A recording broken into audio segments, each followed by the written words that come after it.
kain ng bangaw. Kasi hindi ko siya makukuha ng dun sa lagayan eh. Mahirap magsisiliparan. Nalalagay ko lahat sila dito sa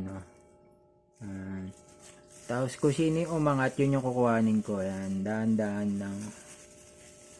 Ganito. Yes, sir! Tapos, siyempre, para hindi makawala. Yan, maliit na espasyo lang.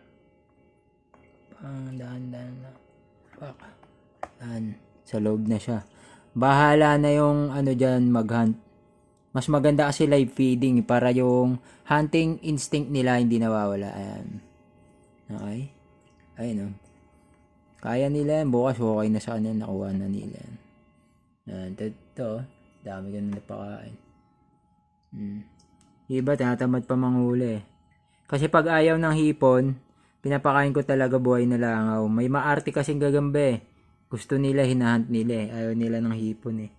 Ayaw din nila ng superworm. Kaya, pinaka the best bangaw. Ayan. Mga maarte. Okay, yun lang.